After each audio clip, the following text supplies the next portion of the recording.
কিশোরগঞ্জের পাকুন্দিয়ায় আওয়ামী লীগ ও বিএনপি নেতাকর্মীদের মধ্যে সংঘর্ষের জেরে প্রতিপক্ষের বাড়িঘরে হামলা, অগ্নিসংযোগ ও লুটপাটের ঘটনা ঘটেছে। বুধবার সকাল 8:30টার দিকে এ হামলা হয়। স্থানীয় সূত্রে জানা গেছে, সোমবার রাত 8টার দিকে উপজেলার কাতারবাজার এলাকায় আওয়ামী লীগ ও বিএনপি নেতাকর্মীদের মধ্যে সংঘর্ষ হয়। এ ঘটনায় পাকুন্দিয়া পৌর যুবদলের যুগ্ম আহ্বায়ক শরীফ ও বিএনপি কর্মী নজরুল ইসলাম আহত হন। প্রথমে তাদের পাকুন্দিয়া উপজেলা স্বাস্থ্য কমপ্লেক্সে ভর্তি করা হয়। পরে অবস্থার অবনতি হলে শহীদ সৈয়দ নজরুল ইসলাম মেডিকেল কলেজ হাসপাতালে স্থানান্তর করা হয়।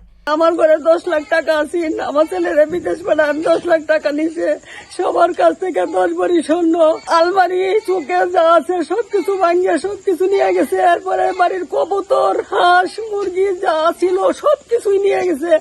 ঘরে সব চিনি চুরমার করেছে। ধান বেচছিলাম, 1 লাখ টাকা ছিল, এইগুলো নিয়ে গেছে, গয়নাগাড়ি সব নিয়ে গেছে। আমাকে এসে মারতে আমি জানের বয়ে 2 মেয়েকে নিয়ে পালাইছি।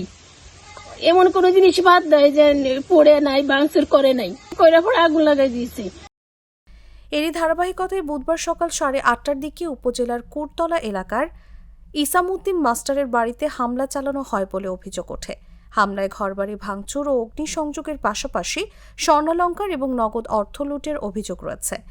ক্ষয়ক্ষতির পরিমাণ প্রায় 5 লাখ টাকা বলে জানিয়েছেন ভুক্তভোগীরা।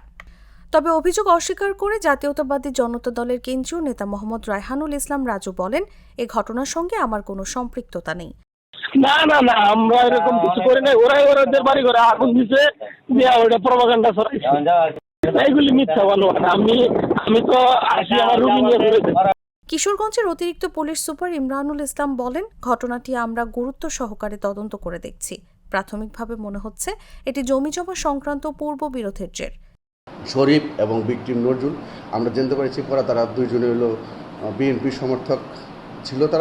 তাদের আর যারা ঘটনা করে তারা আওয়ামী লীগ সমর্থক হয়েছে, কিন্তু পলিটিক্যাল কোনো ইস্যু না, বাট তাদের মধ্যে জায়গা জমি সংক্রান্ত একটা বিরোধ পূর্ব থেকে চলে আসছিল। তার এই ধারাবাহিকতায় একটা মামলা রুজু হয়। মামলা রুজু হওয়ার পর আমরা 3 জন আসামি ধরতে সক্ষম হয়েছি, তাদেরকে মধ্যে বিজ্ঞতা প্রেরণ করছি। তারই জের হিসাবে আজকে সকাল 8টা বা 8:30টার দিকে পুরাতলা জৈনক ইসামউদ্দিন মাস্টার এবং ওই মামলার যে 1 নম্বর আসামি সাদ্দামের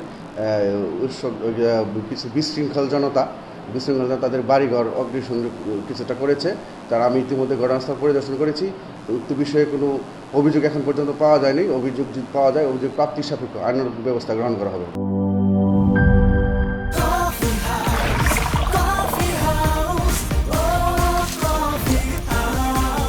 কফি হাউস, প্রতি চুমুকে আড্ডা জমে।